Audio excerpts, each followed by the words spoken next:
له ومن يضلل فلن تجد له وليا مرشدا أشهد أن لا إله إلا الله وأشهد أن محمدا عبده ورسوله قال حبيبنا المصطفى صلى الله عليه وسلم ذاق طعم الإيمان من رضي بالله ربا وبالإسلام دينا وبمحمد رسولا رواه مسلم عن العباس bin Abdul Muttalib.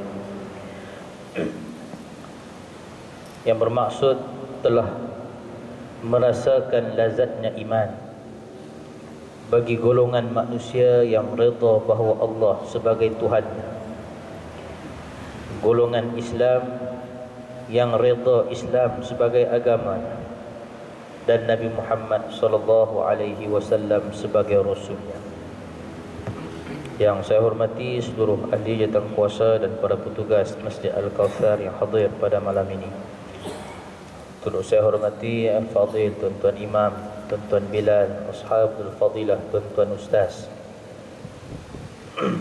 Tuan-Tuan Haji, Perempuan Hajjah, saudara-saudari sidang hadirin dan para jemaah yang dimuliakan Allah Subhanahu wa taala sekalian.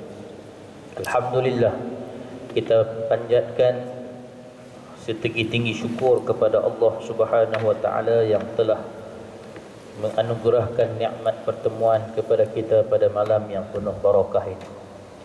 Mudah-mudahan apa yang kita lakukan ini adalah sebagai suatu tanda, sebagai suatu bentuk keredaan kita kepada Islam yang merupakan agama kita, bentuk redha kita kepada Allah sebagai Tuhan kita, dan bentuk redha kita sebagai umat Nabi Muhammad sallallahu alaihi wasallam.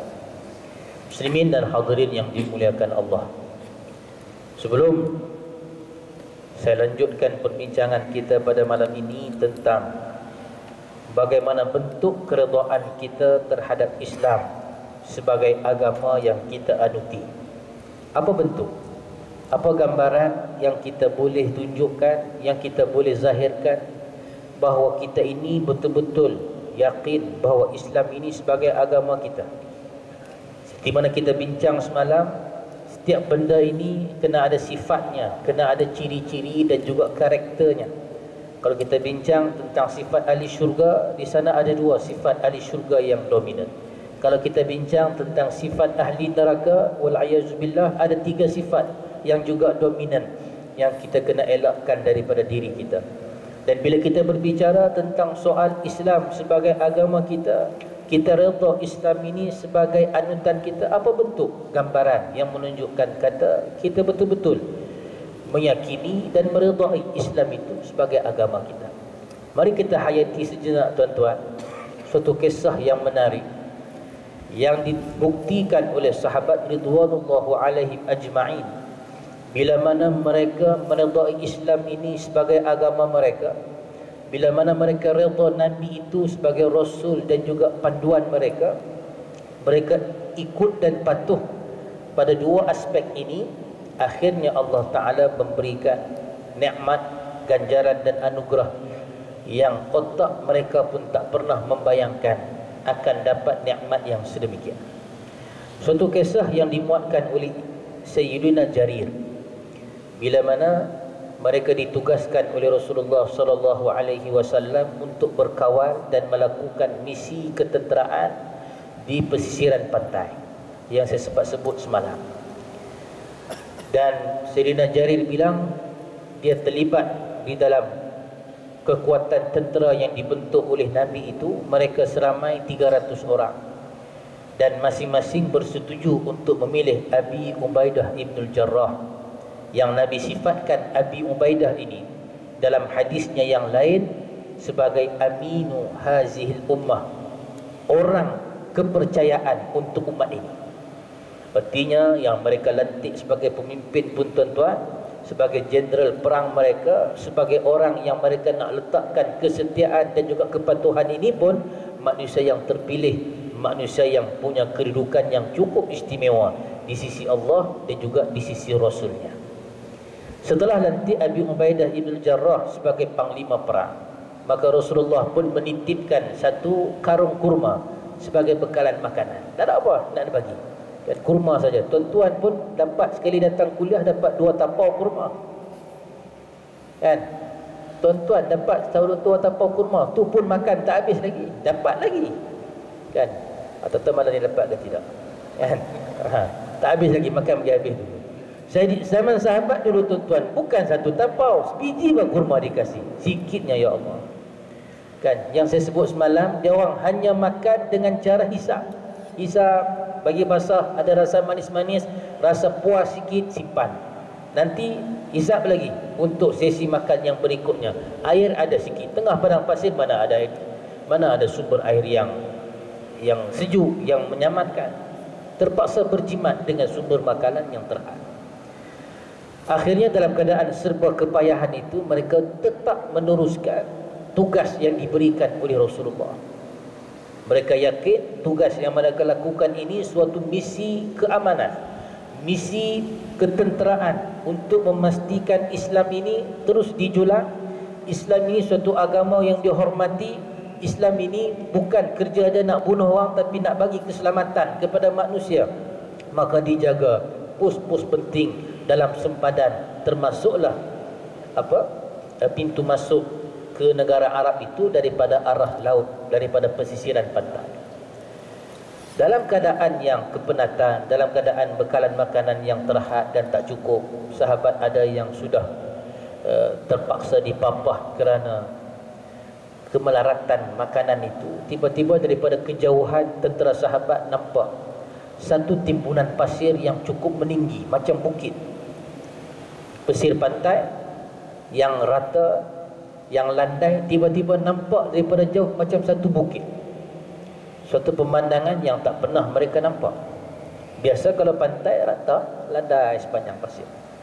Maka mereka pun bergegas ke tempat demikian. Sampai-sampai di tempat itu tuan-tuan, dalam keadaan yang lapar, dalam keadaan yang sengsara ini, nampak di situ suatu bangkai ikan paus yang mati terdampar. Dalam hadis disebutkan sebagai ambar. Ambar ni adalah spesies ikan paus yang besar. Dalam keadaan lapar ini, dalam keadaan yang hanya bertahan dengan sebiji kurma dan juga secebis air, mereka tetap akun dengan perintah untuk laksanakan perintah agama, junjung tinggi perintah Rasulullah sallallahu alaihi wasallam.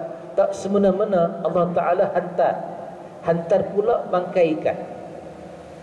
Yang pada peringkat awal itu para sahabat ni confused, boleh makan tak boleh makan. Ada sebahagian sahabat kata, tak boleh makan, ini bangkai, mana sempat disembelih ini barang ikan. Tengok-tengok mati dah, nak sembelih di mana, tengkok dia pun tak jumpa.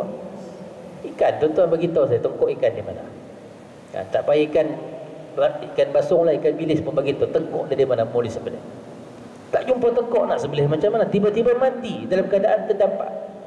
Ada kata boleh makan, ada kata tak boleh makan. Akhirnya Abi Ubaidah selaku panglima, sebagai pemimpin yang ada ilmu, pemimpin yang ada pengetahuan, dia kata, tenang sahabat-sahabatku, kita semua ini adalah mujahid, kita semua ini adalah prajurit Islam, tentera Muhammad sallallahu alaihi wasallam, dan keadaan kita sekarang dalam keadaan yang cukup lemah, keadaan kita sekarang darurat, sangat-sangat memerlukan makanan.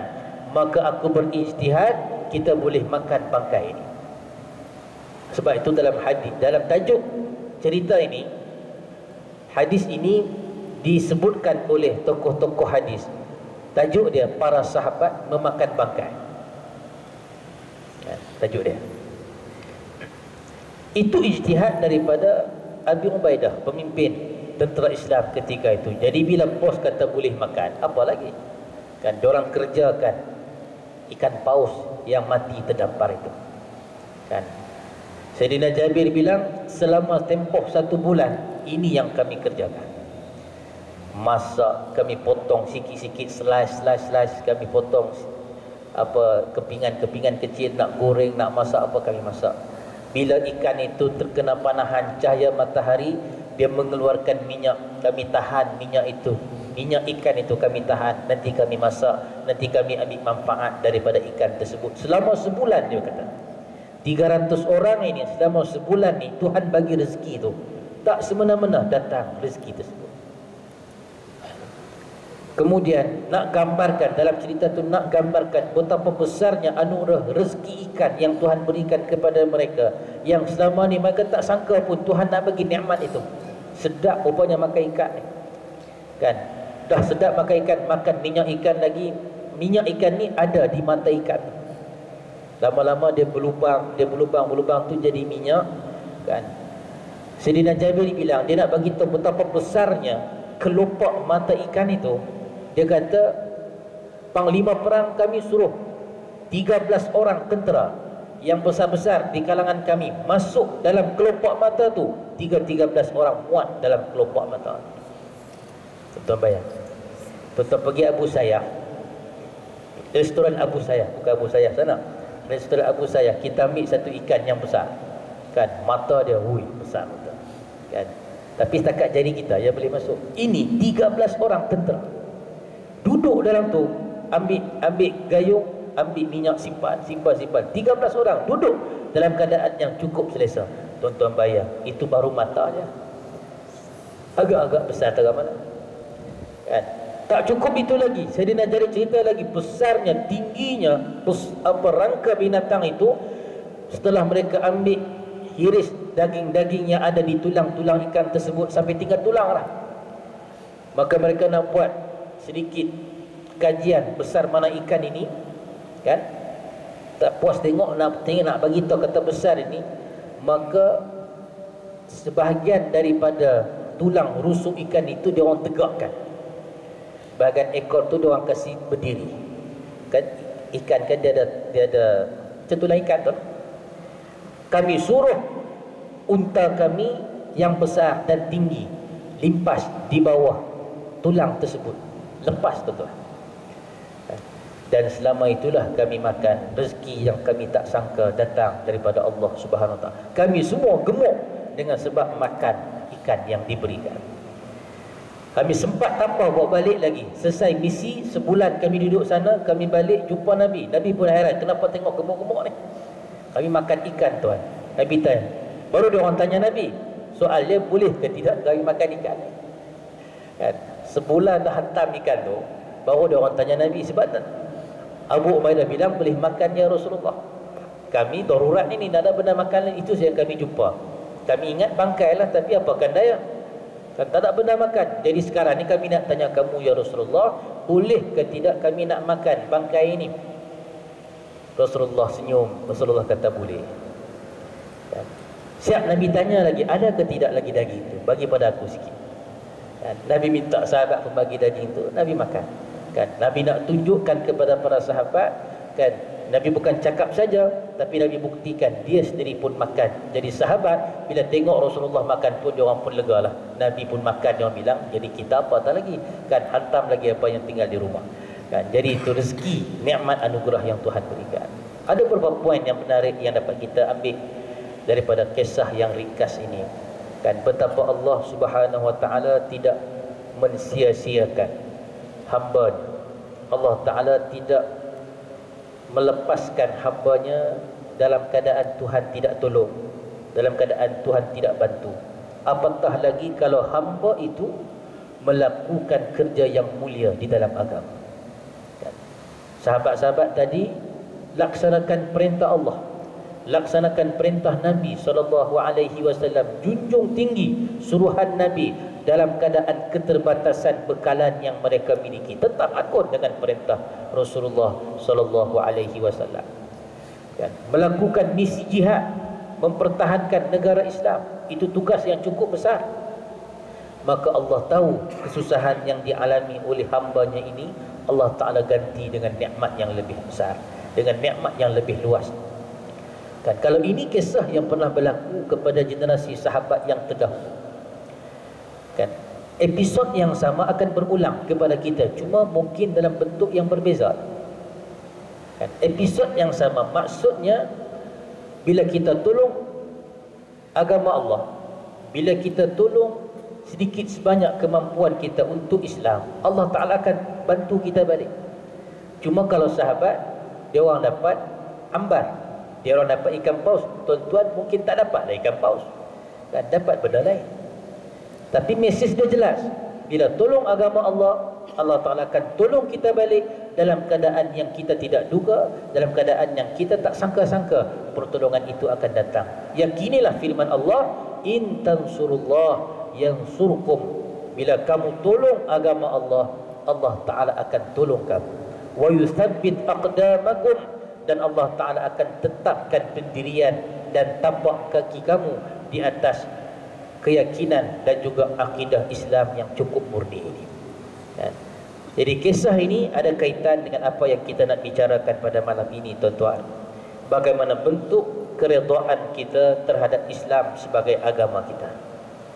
Yang pertama, kalau kita nak tengok kita betul-betul reda atau tidak Islam ini sebagai agama kita, kita pasti akan berusaha yang pertama mengkaji dan mengajarkan agama Islam ini agar mendapat keredaan Allah Subhanahu wa taala. Kita bukan sekadar Islam mengikut anutan, bukan sekadar Islam dalam IC, dalam surat lahir, tidak. Bila kita tahu kita sebagai seorang Islam, kita study, kita belajar apa yang ada pada agama kita. Apa indahnya hidup sebagai seorang Islam. Dan kalau kita rasa nikmat keislaman itu, bagaimana pula kita nak sampaikan bestnya Islam ini kepada orang lain. Kan, ada satu buku yang menarik, buku Masrid, dia tulis buku yang mesti dibaca, ya, Islam untuk semua. Dan yang dikarang oleh Faisal Abdul Rahman. Dan di sini dia menjelaskan beberapa perkara yang sering orientalis ataupun musuh-musuh Islam serang umat Islam dari sudut itu, daripada aspek itu. Kenapa dia kata Islam ni susah sangat? Kenapa Islam mengharamkan arak? Best berminum arak ini, kan dia kata. Maka dalam buku ini jawab balik, kan, satu jawapan yang logik, satu jawapan yang menyenangkan, suatu jawapan yang kita boleh attract orang lain untuk bersama-sama dengan agama yang kita anuti. Kan, kenapa Islam tidak menjawab salam daripada orang bukan Islam? Kan, dia sebutkan di sini. Kan, betul ke Islam yang dibawa oleh Nabi ni suatu agama yang mengajarkan perang suci? Kan, mengapa negara Islam dikatakan suka berperang? Kan, semuanya dijelaskan dalam buku ini. Yang semua ini jawab balik tuduhan-tuduhan dan juga tuhmahan-tuhmahan yang tidak berasas kepada umat Islam. So kita Islam kita ni, tuan-tuan, maksud ya kita kena, tidak cukup sekadar kita sembahyang, tidak cukup sekadar kita memenuhi rukun-rukun Islam yang 5 itu, bukan sekadar kita memenuhi tuntutan rukun iman yang 6 itu, tidak, kan, tapi kita kena menjadi satu orang yang tahu sungguh-sungguh, tak tahu semua pun kita belajar, sentiasa mempelajari Islam yang kita anuti ini dan sampaikan sedikit sebanyak yang kita tahu itu kepada orang yang lain. Dalam firman Allah dalam ayat 79 surah Ali Imran yang bermaksud, hendaklah kamu menjadi orang-orang Rabbani kerana kamu selalu mengajarkan Alkitab, yakni Al-Quran, dan disebabkan kamu tetap mempelajarinya. Bila kita study Al-Quran, bila tuan-tuan belajar pengajaran yang baik dan istimewa daripada Al-Quran, kita timbul suatu keseronokan dan juga kecenderungan untuk berbuat lebih baik daripada apa yang kita buat sebelum daripada ini. Maka sampaikan ilmu tersebut, sampaikan maklumat tersebut kepada rakan-rakan yang tidak hadir bersama-sama dengan kita pada malam ini. So secara tidak langsung itulah sedekah jariah, tuan-tuan.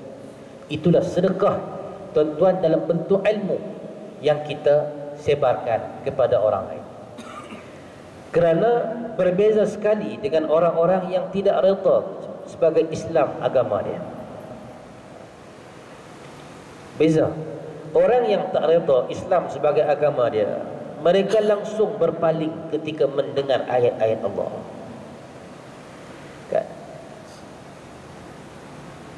Dalam firman surah As-Sajdah ayat 22. Dan siapakah yang lebih zalim daripada orang yang telah diperingatkan dengan ayat-ayat Tuhannya, kemudian dia berpaling daripada ayat tersebut. Sesungguhnya kami akan memberikan pembalasan kepada orang-orang yang berdosa. Dalam ayat surah Sajadah ini beritahu kepada kita tuan-tuan, tidaklah orang yang lagi zalim setelah dia diperingatkan tentang ayat Quran, setelah datang ayat Quran dibacakan pada dia, dinasihatkan dia, nasihat tadi pula ambil dan cedok daripada ayat Quran, tegur kesalahan dia, dia tetap tidak mahu berpaling daripada kesalahan tersebut, tetap dengan perkara yang dia pertahankan. Ayat Quran sebut orang ini adalah orang yang lebih zalim, dia menzalimi diri dia sendiri. Saban kali Jumaat kita baca ayat surah Yasin, kita baca Yasin memperingatkan kita, walaqad adalla minkum jibillan katsira afalam takunu taqilun. Tidakkah kamu melihat betapa ramai umat manusia sebelum daripada kamu ini yang disesatkan oleh syaitan? Tidakkah kamu berfikir, wahai manusia? Itu datang ayat Quran untuk tegur dan nasihat kita. Kamu tak tengok ke? Ramai sudah manusia sebelum ini yang disesatkan oleh syaitan. Kalau dulu-dulu masyarakat ataupun umat manusia dulu disesatkan oleh syaitan, syaitan datang dan merupakan dirinya kepada di hadapan manusia dan suruh sembah patung, suruh sembah berhala, suruh sembah syaitan sendiri dengan suara dan sebagainya. Itu cubaan untuk umat-umat yang terdahulu. Sekarang ini mungkin cubaan itu syaitan tidak menyesatkan manusia dalam rupa yang demikian, kan? Tapi dia datang dalam bentuk-bentuk yang lain, dengan konco-konconya yang datang untuk menyesatkan umat manusia daripada akidah yang sebenar. Tapi proses menyesatkan umat manusia daripada kebaikan itu tetap berlaku sejak zaman dan berzaman. Quran datang untuk ingatkan kita, ingat dulu ni ramai sudah orang yang disesatkan oleh syaitan dan juga iblis dan musuh-musuh Allah yang terlaknat. Ya, jadi sebagai bukti kita redha Islam ini sebagai agama kita, tuan-tuan, pelajarilah Islam ini dan sampaikanlah ilmu berkaitan dengan Islam ini, walaupun sedikit yang kita dapat. Balighu anni walau ayah, Nabi sebut, sampaikanlah daripadaku walaupun sepotong ayat saja yang kamu dapat. Balighu anni, sampaikanlah daripadaku, Nabi